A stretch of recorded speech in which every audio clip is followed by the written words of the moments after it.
आज के इस ऐतिहासिक समारोह में पधारे हुए हम सबके मार्गदर्शक श्रद्धेय अडवाणी जी, मंच पर विराजमान गुजरात विधानसभा के अध्यक्ष आदरणीय वजूभाई, मंत्री परिषद के सब साथी, हिंदुस्तान के अनेक राज्यों में ऐसे आए हुए सभी सरदार भक्त महानुभाव,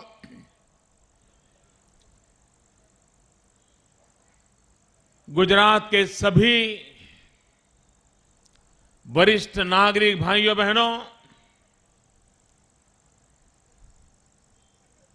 आज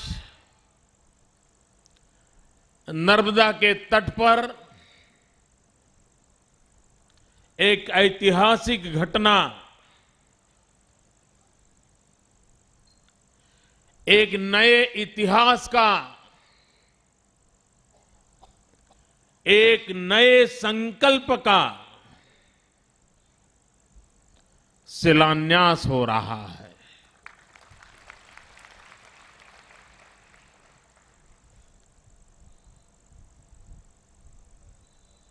पिछले कई वर्षों से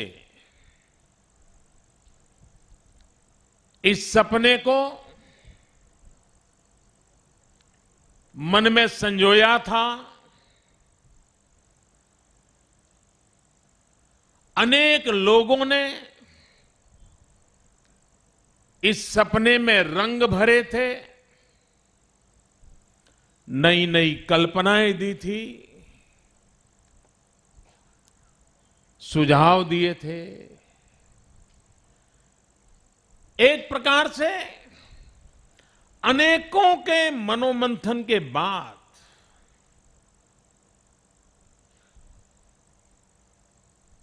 इस स्टैच्यू ऑफ यूनिटी, इसका गर्भाधान हुआ, उसका बीजारोपण हुआ। और इसलिए इस काम में अनेक विद लोगों ने मुझे मार्गदर्शन किया है, प्रेरणा दी है, आशीर्वाद दिए हैं। मैं उन सबका आज अंतःकरण पूर्वक अभिनंदन करता हूं, उन सबको मैं नमन करता हूं और सबका सपना साकार हो, उस दिशा में हम आज आगे बढ़ रहे हैं। नर्मदा जिला छोटा जिला है। इसके विकास के लिए, इस डैम की सुरक्षा के लिए आने वाले दिनों में ये काम और सरलता से हो, इसके लिए शासन की तरफ से प्रशासनिक व्यवस्थाओं में अनेक विध निर्णय होते रहे हैं। लेकिन इन सबको एक मूल्यांकन करने के बाद सरकार को लगा कि अच्छा होगा इस काम को गति देने के लिए यहां एक छोटे से तालुका का निर्माण हो। और इसलिए गरुड़ेश्वर अलग तालुका बनाने का सरकार ने निर्णय किया है। और अब जब गरुड़ेश्वर एक तालुका बन जाता है तो जिस काम के लिए एक छोटी सी अथॉरिटी बनाने का विचार हुआ था, उसकी अब कोई जरूरत रहती नहीं है। और इसलिए इस तहसील के तहत आने वाले दिनों में हम काम करने के लिए आगे बढ़ने वाले हैं। मित्रों, इस काम के लिए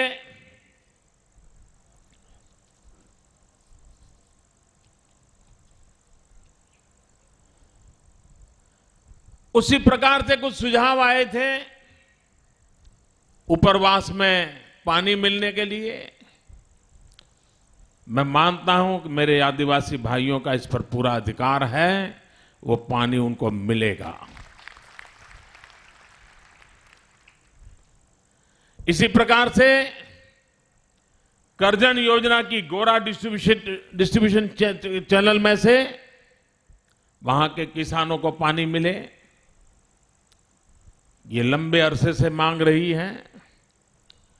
टेक्निकल सॉल्यूशन हमने भी खोजा है और इसलिए उस क्षेत्र के लोगों को भी पानी मिलेगा।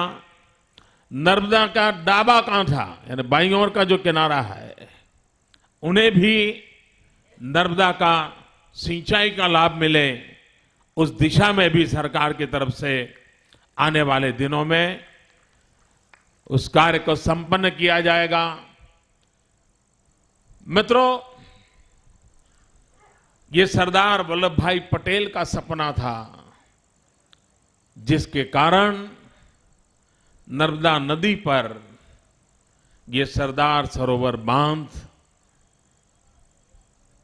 और इसी सरदार सरोवर बांध से नर्मदा का जल गुजरात और राजस्थान में पहुंचाने का प्रयास। मित्रों, किसी जमाने में कोई एक अगर पानी की परब भी बना देता था, अगर अपने घर के बाहर आने वाले जाने वाले लोगों के लिए पानी की मटकी भी रख देता था, तो उसके प्रति समाज सालों तक बड़े गर्व के साथ, आदर के साथ उस परिवार को देखता था। हमारे यहां पानी का सर्वाधिक मूल्य है, विशेषकर गुजरात और राजस्थान में, क्योंकि हम पानी के संकट को झेलते आए हैं। हमारे अंदर इतनी उद्यमशीलता होने के बावजूद भी, एंटरप्रेन्योरशिप होने के बावजूद भी, हमारी काफी शक्ति पानी की व्यवस्था में लगी रही है। आज भी गुजरात सरकार का सर्वाधिक बजट किसी एक काम के लिए देना पड़ता है, वो पानी के लिए देना पड़ता है।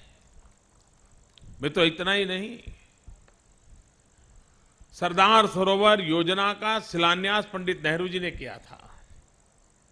तब से अब तक कई सरकारें आई, उन सब सरकारों ने सरदार सरोवर योजना के लिए जितना खर्च किया, उससे डबल खर्च इसी 10 वर्ष में इस सरकार ने किया।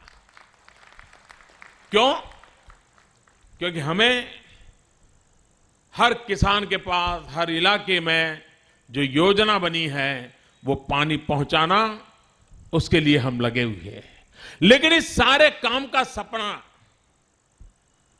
सरदार वल्लभ भाई पटेल ने देखा था। ये उन्हीं के सपने पर काम हो रहा है और उन्हीं के सपनों को साकार करने का प्रयास हो रहा है। भाइयों बहनों, अगर हम पानी की इन व्यवस्थाओं को न कर पाते तो आज हम कहां होते? कौन पूछता हमको? हम कच्छ को जानते हैं, जनसंख्या कम होती जा रही थी, नेगेटिव ग्रोथ था, लोग छोड़ के चले जा रहे थे। जब ये विश्वास हो गया कि पानी पहुंच रहा है और पीने का पानी पहुंचाया, तो आज कच्छ के अंदर फिर से एक बार उठ खड़े होकर के दौड़ने की ताकत आ गई है।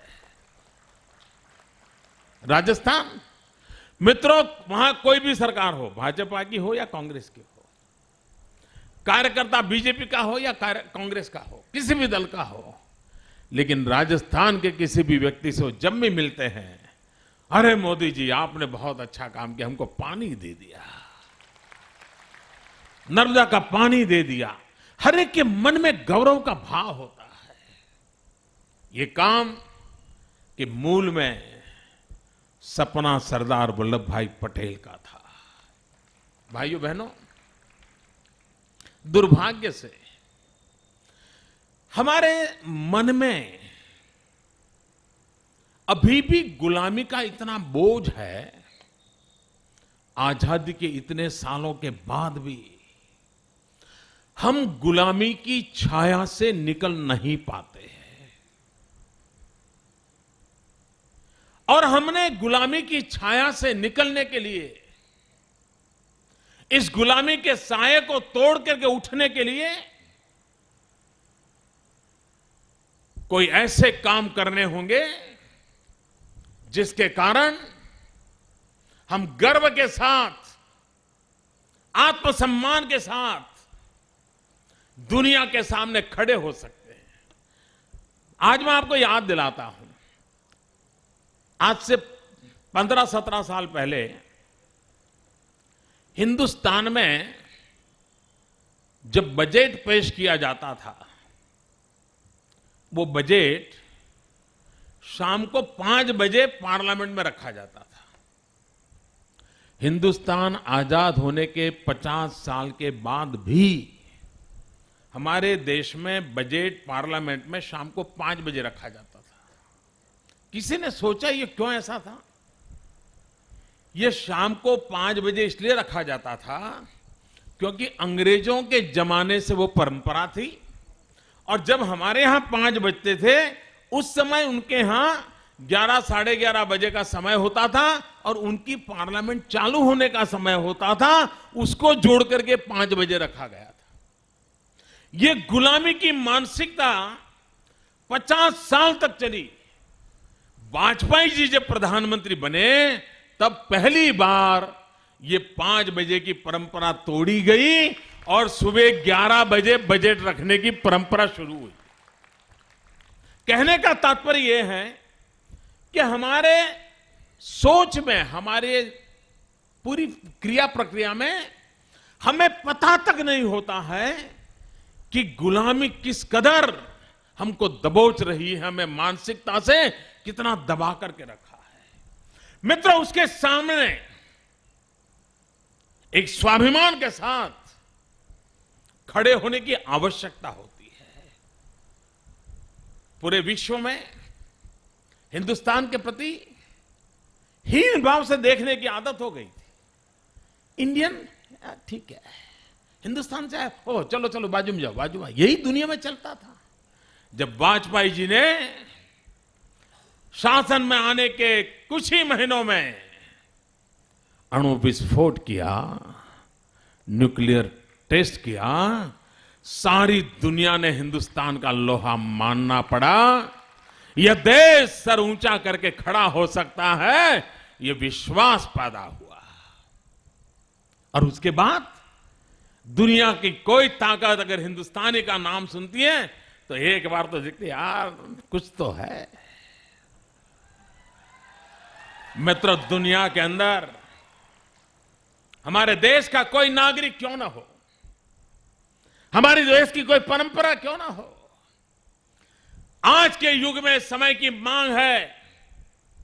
हिंदुस्तान आजाद होने के बाद भी दुनिया के देशों को गौरव के साथ अगर विश्व में देखा जाता हो, हमारे हिंदुस्तान को क्यों न देखा जाए। और इसलिए भाइयों बहनों, किसी जमाने में चाइना को कौन देखता था, लेकिन चाइना ने एक शंघाई बना दिया, दुनिया के सामने शंघाई की ताकत प्रस्तुत कर दी, सारी दुनिया को शंघाई दिखाने के ले आए। लोगों की चाइना की तरफ सोचने की आदतें बदल गई। वो पुराना चाइना नए रंग रूप के साथ सजा है, वो शंघाई के आसपास एक नया इतिहास खड़ा होने लग गया। जापान ने जब पहली बार बड़ी स्पीड की बुलेट ट्रेन बनाई तो दुनिया का ध्यान गया, अरे भाई कुछ तो है। अमेरिका को भी चांद पर जाने का सपना जगा और उसने अरबों खरबों रुपया खर्च किए, डॉलर खर्च किए, दुनिया के सामने अपना लोहा मनवाया। भाइयों बहनों, विश्व का हर देश,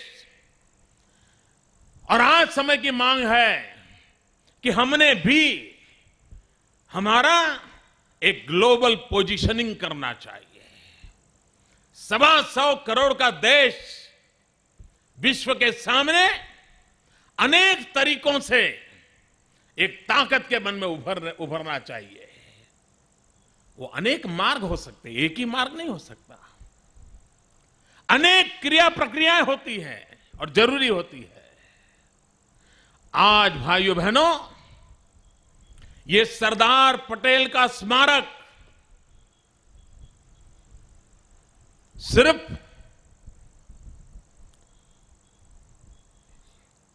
सरदार सरोवर डैम बना, सरदार साहब का सपना पूरा हुआ, वो हमारे गुजरात के थे, इतने सीमित हेतु के लिए नहीं है।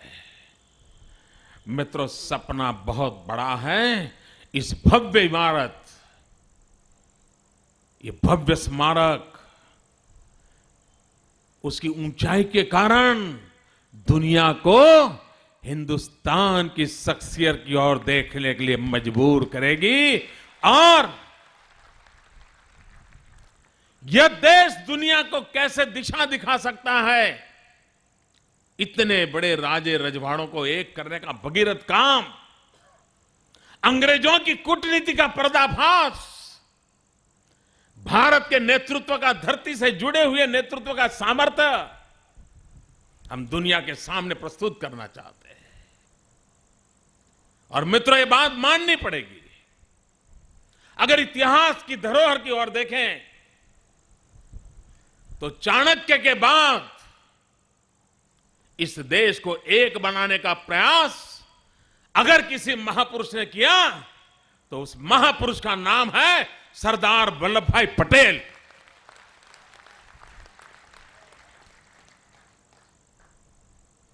भाइयों बहनों,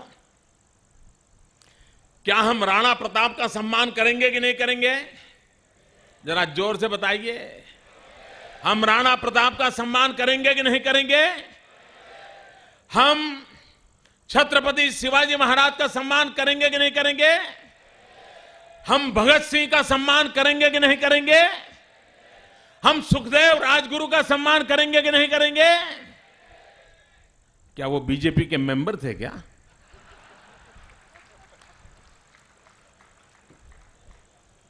क्या उन्हीं का सम्मान होगा देश में, जो भाजपा के सदस्य हो, जो देश के लिए जिए हैं, देश के लिए मरे हैं? उससे बड़ा हमारे लिए कुछ नहीं होता है मित्रों। अरे दल से बड़ा देश होता है, और देश के लिए जीने मरने वाला है इंसान। हमारे लिए प्रेरणा होता है, हमारे लिए गौरव होता है। और इसलिए मित्रों, सरदार साहब को किसी दल के साथ जोड़ना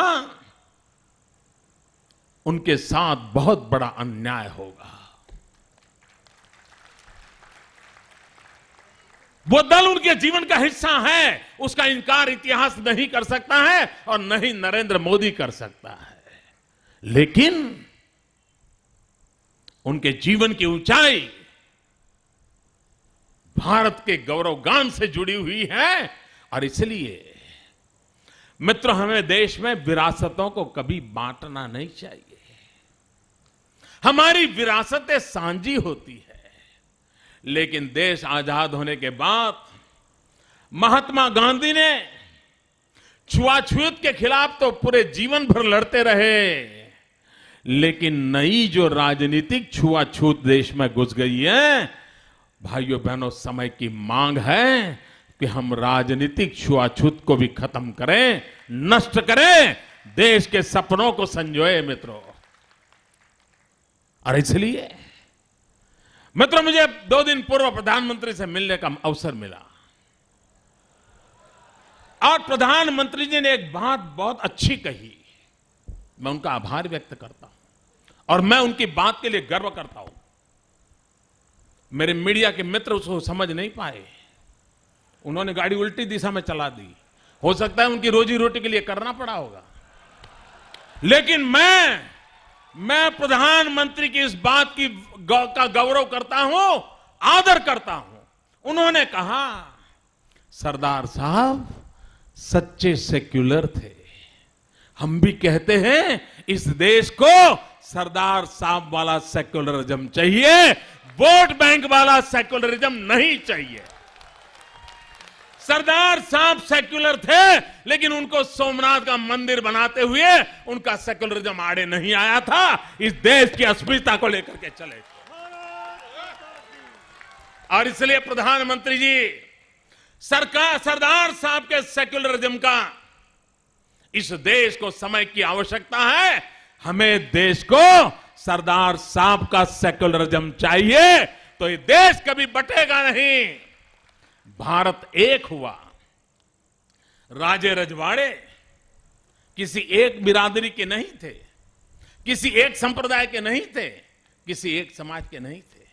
राजे रजवाड़े अलग अलग संप्रदाय से थे, अलग अलग परंपराओं से थे, अलग अलग भाषाबाजी वाले थे। उसके बावजूद भी ये सरदार साहब के सेक्युलरिज्म की ऊंचाई थी कि उन्होंने सबको जोड़ने का काम किया, देश को तोड़ने नहीं दिया। और इसलिए मित्रों, मैं भारत के प्रधानमंत्री का अभिनंदन करता हूं, आग्रह करता हूं कि जो सरदार साहब के सेक्युलरिज्म की उन्होंने बात की, गौरव किया है, हम सब मिलकर के सरदार साहब के उस सेक्युलरिज्म को आगे बढ़ाएं और देश को नई ताकत दें। भाइयों बहनों, हमारे देश में कुछ लोगों के मन में आता होगा, क्यों इतना बड़ा स्मारक? मित्रों, वैसे तो अब बाबा साहब आंबेडकर, उनके कई स्मारक हैं, लेकिन आज ये मानना पड़ेगा कि बाबा साहब आंबेडकर दलित, पीड़ित, शोषित, वंचित समाज के दबे हुए लोग के लिए वो भगवान का रूप है।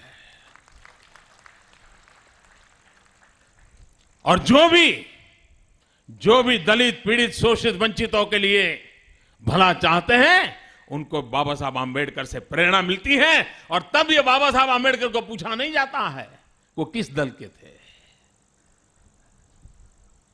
भाइयों बहनों, उनका जीवन हमें प्रेरणा देता है, उनका संघर्ष हमें सामर्थ्य देता है।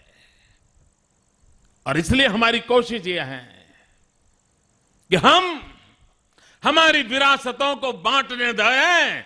ये साझी विरासत है और उस साझी विरासत का हम सबको गर्व होना चाहिए, दल कोई भी क्यों ना हो।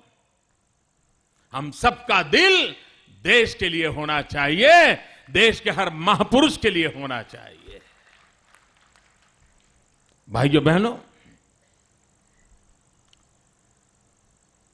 सरदार साहब लोह पुरुष के नाते जाने गए, लेकिन नई पीढ़ी को कहां पता चलेगा कि ये लोह पुरुष कैसे हुए, वो कौन सी शक्ति थी उनके अंदर। हम सरदार साहब का स्मारक बनाने के साथ साथ हिंदुस्तान के कोने कोने में फिर से एक बार एकता का मंत्र पहुंचाना चाहते हैं। हम इस बात से भली भांति परिचित हैं कि भारत की प्रगति शांति, एकता और सद्भावना के बिना संभव नहीं हो सकती। मां के दूध में कभी दरार नहीं हो सकती। दोस्तों, प्रांतवाद के झगड़े, भाषावाद के झगड़े, संप्रदायवाद के झगड़े, जातिवाद के झगड़े, ऊंच नीच के झगड़े, इन चीजों ने हमारे देश को तबाह कर दिया है। किसी दल की, किसी राजनीतिक नेता की झोली तो भर गई होगी, लेकिन मेरे भारत मां का गौरव क्षीण हुआ है। उसके कारण हमें भारत मां के गौरव को पुनः प्रस्थापित करना है, तो एकता के मंत्र को घर घर, गली गली, हर मन तक पहुंचाना पड़ेगा और हर मन को जोड़ना होगा। और इसलिए सरदार साहब के एक स्मारक के माध्यम से उन्होंने जो महान काम किया है, उस काम को याद कराते हुए, उन्होंने जो सपने देखे थे, उन सपनों का स्मरण करता हुए, उनकी आवाज जिसको कई वर्षों से दबोच करके रखा गया था, फिर से उनकी आवाज को बुलंद बना करके कई लोग होंगे जिन्होंने आज सरदार साहब की आवाज पहली बार सुनी होगी और आपके रोंगटे खड़े हो गए होंगे, मन को एक फीलिंग आता है।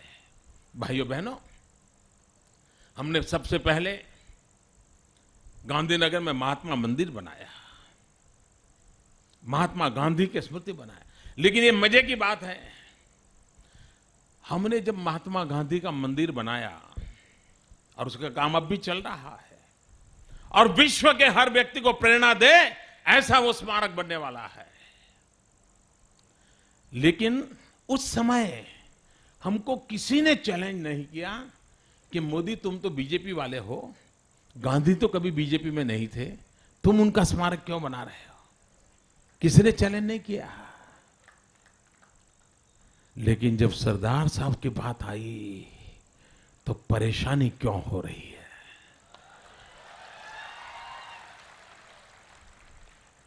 और मित्रों, आज गुजरात बड़ा गर्व ले सकता है।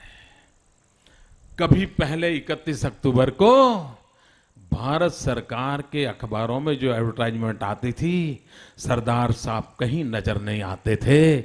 आज उनको मजबूर होना पड़ा है सरदार साहब की, आज सारे देश में एडवर्टाइजमेंट देनी पड़ी है। ये गुजरात इफेक्ट है।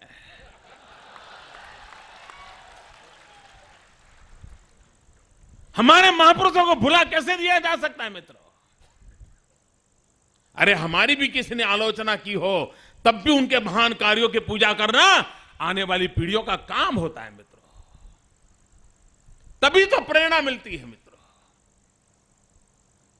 और हमारी कोशिश है कि हिंदुस्तान की आने वाली पीढ़ी इतिहास से जुड़े, इतिहास को जाने और इतिहास को जीने की कोशिश करें। ये हमारा प्रयास है मित्रों। कोई समाज अपने इतिहास को भूल करके, अपने इतिहास के ग्रासरूट से अगर बिखर जाता है तो जैसे मूल से उखड़ा हुआ पेड़ कितना ही बड़ा क्यों न हो, वो सूख जाता है, वैसे ही समाज जीवन की धारा सूख जाती है। इतिहास से उसको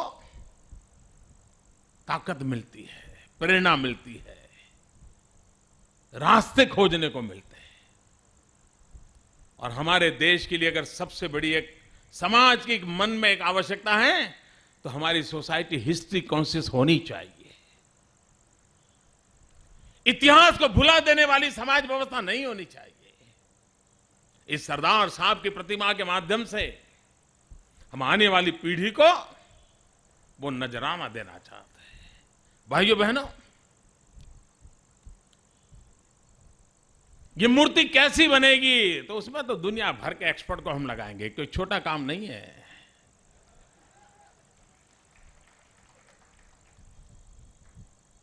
कितनी धातुओं को मिलाना होगा वो एक्सपर्ट लोग तय करेंगे। लेकिन मैं ये बात बताता हूं, मूर्ति ऐसी बनेगी जो सदियों तक सलामत रहेगी।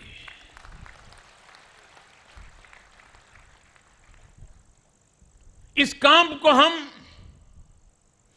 हिंदुस्तान की एकता के साथ जोड़ना चाहते हैं, इसलिए तिजोरी से रुपये निकाल करके मूर्ति बन जाए ऐसा हम नहीं चाहते हैं। हम जन जन को जोड़ करके करना चाहते हैं, क्योंकि सरदार साहब ने एकता का काम किया था। वही सरदार साहब का स्मारक एकता का संदेश बन जाए और इसलिए हम हिंदुस्तान के हर गांव से हर गांव को जोड़ना चाहते हैं। और उनसे हम कुछ मांग रहे हैं। क्या मांग रहे हैं? कुछ लोगों ने पता नहीं कैसे गंदे शब्द प्रयोग किए। जिनके दिल दिमाग में ऐसी गंदगी भरी रहती है ना, वो ऐसे अपशब्द बोल सकते हैं। भाइयों बहनों, किसान, उसके घर में तलवार भी हो, तोप भी हो, बंदूक भी हो, लेकिन मेरा किसान सबसे ज्यादा अगर किसी चीज को प्रेम करता है तो वो अपने खेती के औजार को प्रेम करता है। उसके लिए वो सबसे ज्यादा मूल्यवान होता है। सरदार वल्लभ भाई पटेल किसान थे, सरदार वल्लभ भाई लौह पुरुष थे, सरदार वल्लभ भाई पटेल ने एकता का काम किया था और इसलिए हिंदुस्तान के हर कोने को जोड़ना है। वो किसान थे इसलिए किसान को जोड़ना है, वो लौह पुरुष हैं इसलिए लोहे को मांगना है। और इसलिए भाइयों बहनों, हमने प्रार्थना की है हिंदुस्तान के हर गांव को कि आप गांव समस्त की तरफ से किसान ने खेत के अंदर जिस औजार का उपयोग किया है, और वो भी पुराना औजार जो कभी भारत मां की गोद में खेला है, जो कभी हिंदुस्तान का गरीब का पेट भरने के लिए भारत मां के साथ जुड़ करके अपने शरीर पर कष्ट झेला है, वो लोहे का टुकड़ा जिसने गरीब का पेट भरा है, अन्न की पैदावार की है और हर पूरे गांव से 200 ग्राम 500 ग्राम किलो ज्यादा नहीं चाहिए मुझे। कोई कहे कि मोदी जी हमारे गांव में एक बड़ी तोप है, ले जाओ, पूरी मूर्ति बन जाएगी। मुझे तोप भी नहीं चाहिए, तलवार भी नहीं चाहिए, मुझे तो मेरे किसान ने खेत में जो औजार का उपयोग में लाया है उस औजार का छोटा टुकड़ा चाहिए। उसको पिघालेंगे, उसमें से अच्छे स्टील को निकालेंगे और वो पूरे हिंदुस्तान से आए हुए लोहे का अर्क उस मूर्ति में जगह पाएगा। तब हिंदुस्तान का हर नागरिक कहेगा कि मेरा गांव भी इसमें है। आज डिजिटल वर्ल्ड है मित्रों, और इसलिए हमने तय किया है कि आज वो गांव का जो मुखिया होगा उसकी हम तस्वीर लेंगे, गांव का छोटा सा इतिहास इकट्ठा करेंगे और इस पूरे जब स्मारक बनेगा उसके अंदर एक वर्चुअल वर्ल्ड भी होगा, एक डिजिटल वर्ल्ड होगा जिसमें हिंदुस्तान के 7 लाख गांवों के मुखिया की फोटो होगी, उस गांव की कथा होगी और कोई भी आने वाले 50 साल के बाद आकर के देखेगा कि मेरे गांव का इसमें कुछ हिस्सा है, तो डिजिटल वर्ल्ड पे जाकर के देखेगा, हाँ यार 50 साल पहले हमारे यहां वो मुखिया थे, उनकी फोटो भी है, मेरे गांव की कथा भी है इसमें। ये पवित्र काम इस भूमि पर हम करना चाहते हैं। ये सरदार स्मारक विश्व भर के यात्रियों के लिए आकर्षण का केंद्र बनेगा। आज हिंदुस्तान में ताजमहल देखने के लिए यात्री आते हैं, अमेरिका में स्टैच्यू ऑफ लिबर्टी देखने के लिए दुनिया भर से यात्री आते हैं, फ्रांस का टावर देखने के लिए दुनिया भर के यात्री आते हैं। भाइयों बहनों, हम चाहते हैं पूरे विश्व का ये प्रवासन धाम बने और यहां आने वाला देखे कि भारत में ऐसे महापुरुष भी हुआ करते थे। हमारी ऊंचाई को देखे, इस देश की ऊंचाई को नापे, ये हम चाहते हैं। और जब ये पूरा स्मारक बनेगा, हम देशवासियों के लिए वो प्रेरणा का तीर्थ होगा और विश्व भर के लिए वो प्रवासन का धाम बन जाएगा। हर एक को अपने अपने लिए जो चाहिए वो इस धरती से मिलेगा। भाइयों बहनों, ये स्मारक बनाने में पीछे भी भारत के भविष्य को हमने जोड़ा है। खास करके हिंदुस्तान में आदिवासियों के कल्याण के लिए जो काम हुए हैं, किसी भी सरकार ने क्यों न किए हो, किसी कानून विशेष के कारण क्यों न हुए हो, किसी योजना के विशेष के उन सबको यहां हम संग्रहित करना चाहते हैं। और हम हिंदुस्तान के मेरे आदिवासी भाइयों बहनों के जीवन में नया उमंग और उत्साह कैसे आए, वे संपन्न कैसे बने, वो राष्ट्र के कल्याण के धरोहर कैसे बने, अगुवा कैसे बने, उसका रिसर्च का काम भी, आदिवासी कल्याण के रिसर्च का काम भी इसी स्मारक के तहत हो। यह देश गांवों का देश है। सरदार वल्लभ भाई पटेल किसान पुत्र थे। किसानों के कल्याण के लिए आने वाले दिनों में कौन से नवीन विज्ञान की जरूरत है, कौन से नई टेक्नोलॉजी की जरूरत है, हमारा गांव आधुनिकता की ओर कैसे बढ़े, हमारा किसान आधुनिकता के मार्ग को कैसे आगे बढ़ाएं, ये उसको शिक्षा दीक्षा जहां से मिले, वैसा एक रिसर्च सेंटर हिंदुस्तान के किसानों के लिए, हिंदुस्तान के एग्रीकल्चर के लिए, गांव गरीब किसान के लिए, ये काम भी हम इसके साथ जोड़ना चाहते हैं। ऐसा सरदार वल्लभ भाई पटेल का एक स्मारक इस धरती पर बनाने जा रहा है। मित्रों, दुनिया में जो इस काम को करने वाले श्रेष्ठ उत्तम कंपनियां हैं, उनको हमने इनवाइट किया है। 3 साल पहले मैंने ये कल्पना सबके सामने रखी थी। उस कल्पना को साकार रूप देने में दुनिया के कई एक्सपर्ट को हमने जोड़ा है, और अब जाकर के वो 3 साल तो उसके ब्रेनस्टॉर्मिंग में लगा, भिन्न भिन्न प्रकार के पहलुओं की बारीकियों में लगा, और तब जाकर के हम इसको आगे बढ़ा रहे हैं। मित्रों, जब मैंने ये पहली बार कहा था इस काम का, और मुझे कच्छ के लोगों ने चांदी से तोल करके वो चांदी इस स्मारक के लिए भेंट दी थी, तब मैंने उनको पूछा, मैंने कहा भाई अभी तो योजना बन रही है, जब बनेगी तब बनेगी, आप इतना जल्दी मुझे चांदी इतनी सारी क्यों दे रहे हैं, मेरे वजन की चांदी। तो कच्छ के लोगों ने जवाब दिया था कि मोदी जी, अगर सरदार साहब न होते, सरदार सरोवर डैम का काम सपना उन्होंने न देखा होता, तो हमारे कच्छ में पानी नहीं पहुंचता, और इसलिए हम सरदार साहब के कर्जदार हैं, और इसलिए हम चांदी देना चाहते हैं। अभी मुंबई गया, मुंबई के डायमंड वालों ने मुझे चांदी से तोला, वो चांदी भी इसी में दे दी। आज एक सज्जन आए, 1 करोड़ की बहुत की 50 लाख दे भी दिए, 50 लाख बाद में पहुंचाएंगे। मित्रों, हिंदुस्तान के जन जन को हमें जोड़ना है। जनशक्ति को जोड़ करके, शासन की शक्ति, जनशक्ति, देश की सरकारों की शक्ति, भारत सरकार की शक्ति, सबको जोड़ना है हमें। धरती भले गुजरात की हो, लेकिन यह सपना हिंदुस्तान का है, उसको पूरा करने का काम कर रहा है। भाइयों बहनों, हम कई वर्षों से कह रहे हैं सरदार सरोवर डैम का काम पूरा हो। जब प्रधानमंत्री यहां आए तो हमारे लोग जो जिनका अखबारी खबरों के विचारों का जीना नहीं है, जब तक वो बयान देते नहीं, उनके पेट में रोटी नहीं जाती है।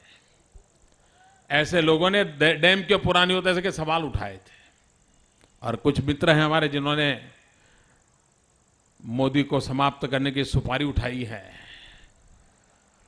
ये लोग पता नहीं क्या क्या गंद फैलाते रहते हैं। भाइयों बहनों, आज मुझे बड़े दुख से साथ कहना है, और मुझे विश्वास है कि मेरा हर शब्द इन दिनों प्रधानमंत्री की टीम सुनती है, उनके बॉस की भी एक टीम सुनती है, इसलिए मेरा हर शब्द वहां सुना जाता होगा। और मैं कहना चाहता हूं कि सरदार सरोवर डैम पर अब गेट लगाने बाकी है, बाकी काम हो चुका है, और गेट लगाने के बाद ही सबसे चांदा पानी भरेगा। मैं कई बार प्रधानमंत्री से मिला, मैंने कहा साहब, ये गेट खड़े करने में हमारे 3 साल जाने वाले हैं, हमें लगाने दीजिए ना, और गेट को बंद करे या न करे उसके लिए कोई सवाल है तो बाद में देखिए, आप बंद मत करने दे, खड़े तो करने दो। तो मुझे कहे, मोदी जी आपकी बात तो बहुत समझने की है, अच्छी बात है ये तो। दोबारा मिलता हूं तो कहते हैं अच्छा अभी तक नहीं हुआ। 1 साल के बाद फिर मिलता, फिर क्या, अच्छा अभी तक नहीं हुआ। अब मैं बताओ इसको क्या करोगे। इतना ही नहीं मित्रों, मध्य प्रदेश ने, राजस्थान, महाराष्ट्र ने और गुजरात ने, जिनको पुनर्वसन का काम करना उनके जिम्मे है, और उस काम को मॉनिटर करने के लिए कोई न कोई निवृत्त जज की कमेटी है। भाइयों बहनों, मैं आज संतोष के साथ कह सकता हूं कि भले महाराष्ट्र में कांग्रेस की सरकार हो, मध्य प्रदेश में बीजेपी की सरकार हो, गुजरात में बीजेपी की सरकार हो, इन तीनों सरकारों ने पुनर्वसन का काम पूर्ण कर दिया है। भारत सरकार की R&R ग्रुप की जो सब कमेटी है, उसने उसको स्वीकार कर लिया है। मौखिक रूप से ये बात उन्होंने घोषित भी की है, जो हमारे अखबारों ने छाप भी दी थी। अब उनका काम क्या है? सिर्फ मीटिंग बुला करके फाइनल हमको ऑर्डर देना कि अब आप गेट बनाना शुरू कीजिए। वो काम पिछले 8-9 महीनों से रुका पड़ा है।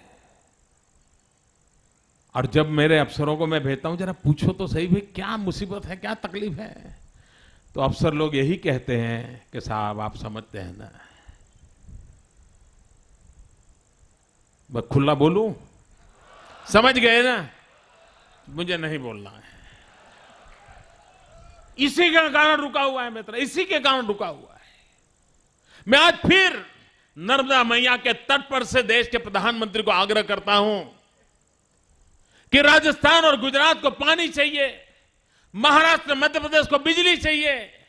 अगर यह काम पूरा होता है तो महाराष्ट्र में जहां कांग्रेस की सरकार है उसको 400 करोड़ रुपया बिजली का बच जाएगा। 400 करोड़ रुपया मध्य प्रदेश को बिजली मिलेगी, देश का भला होगा। प्रधानमंत्री जी, राजनीति, अब मैं यहां एक बहुत बड़ा एक शिलालेख लिखने को तैयार हूं कि यह काम कांग्रेस पार्टी की दिल्ली की सरकार ने किया है। मुझे क्रेडिट मत दो। अरे मोदी का नाम तक मत लो, हमारी सरकार का नाम मत लो। कम से कम मेरे हिंदुस्तान के किसान के लिए, मेरे गुजरात के किसान के लिए, मेरे अबोल पशु को पीने के पानी के लिए ये डैम का काम पूरा करने की इजाजत दो। ऐसे काम में राजनीति नहीं होनी चाहिए। भाइयों बहनों, मैं आशा करता हूं कि इस नर्मदा के तट पर गुजरात के पशुओं की एक आवाज, गुजरात के गरीबों की आवाज, गुजरात के किसानों की आवाज, गुजरात के पेड़ पौधों की आवाज देश के प्रधानमंत्री तक पहुंचेगी। दल से बड़ा देश होता है, ये भाव उनके मन में जगेगा और भारत के लिए इतना बड़ा अच्छा काम पूरा करें, गर्व करें। वो आकर के यहां रिबन काटे, मैं आऊंगा नहीं, वो नहीं चाहेंगे तो नहीं आऊंगा। आप गौरव कीजिए, मैं आज कहता हूं आपका है, आप आनंद कीजिए, लेकिन पूरा कीजिए भाई।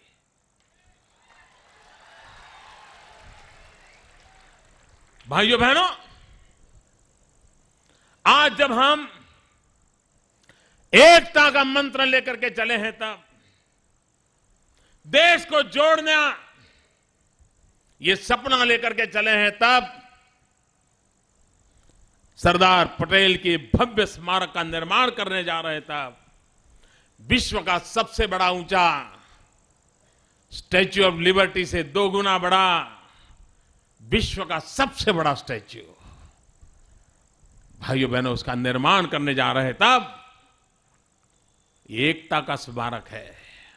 और एकता का संदेश है कि भाषा अनेक, भाव एक, राज्य अनेक, राष्ट्र एक, पंथ अनेक, लक्ष्य एक, बोली अनेक, स्वर एक, रंग अनेक, तिरंगा एक, समाज अनेक, भारत एक, रिवाज अनेक, संस्कार एक, योजना अनेक, मकसद एक, कार्य अनेक, संकल्प एक, राह अनेक, मंजिल एक, पहनावा अनेक, प्रतिभा एक, चेहरे अनेक, मुस्कान एक। ये एकता का संदेश लेकर के हम चले। और भाइयों बहनों, ये भारत की विशेषता है, विविधता में एकता। यही भारत की विशेषता है। हम अनेक पंथ होंगे, अनेक संप्रदाय होंगे, अनेक उपासनाएं होगी, अनेक बोली होगी, अनेक जाति होगी, हम सब एक हैं। हमारी एकता की गारंटी ही हमारे उज्जवल भविष्य की गारंटी है। यह सरदार साहब का स्मारक एकता का स्मारक बनेगा, स्टैच्यू ऑफ यूनिटी बनेगा, और एकता का मंत्र हिंदुस्तान में गूंजता रहे। सदियों तक एकता को बनाए रखने का काम यही तीर्थ क्षेत्र से मिले। इसी एक सपने के साथ मैं आदरणीय आडवाणी जी का बहुत आभारी हूं। सरदार साहब के साथ उनका काफी लगाव रहा है और इस महान पवित्र कार्य के अंदर उनके हमें आशीर्वाद मिले, मैं इसके लिए उनका बहुत बहुत आभारी हूं। और मैं देशवासियों से प्रार्थना करता हूं कि हर गांव इस जिम्मेवारी को ले, सरदार साहब को गांव मिलकर के जाने। 15 दिसंबर सरदार साहब के पुण्यतिथि पर रन फॉर यूनिटी का कार्यक्रम है। देश के नौजवान दौड़े, एकता के लिए दौड़ना शुरुआत करें। हर स्कूल कॉलेज में एकता के लिए, सरदार साहब के लिए वक्तृत्व स्पर्धाएं हो, ऐसे कंपटीशन हो, पूरे देश में एकता का ही माहौल बने। भाइयों बहनों, राष्ट्रयाम जागरायाम वयम, eternal vigilance is the price of liberty कहा जाता है। एकता के लिए निरंतर जागरण चाहिए, एकता के लिए निरंतर एकता का पुण्य स्मरण होना चाहिए, एकता के लिए एक होकर के चलना चाहिए, एक होकर के सोचना चाहिए, एक होकर के आगे बढ़ना चाहिए। इस मंत्र को पहुंचाने के लिए इस पवित्र कार्य का आज प्रारंभ हो रहा है। आज सरदार साहब की पुण्यतिथि है। उस महापुरुष के चरणों में मैं वंदन करता हूं। उस युग के लिए, राष्ट्र के लिए जीने मरने वाले सबके लिए नमन करते हुए मैं फिर एक बार आप सबका बहुत बहुत अभिनंदन करता हूं। मेरे साथ बोले, मैं कहूंगा सरदार पटेल, आप बोले अमर रहे सरदार पटेल, अमर रहे। 2 हाथ ऊपर करके पूरी मुट्ठी ताकत से बताइए भैया, सरदार पटेल अमर रहे, सरदार पटेल अमर रहे, सरदार पटेल अमर रहे, सरदार पटेल अमर रहे, सरदार पटेल अमर रहे। बहुत बहुत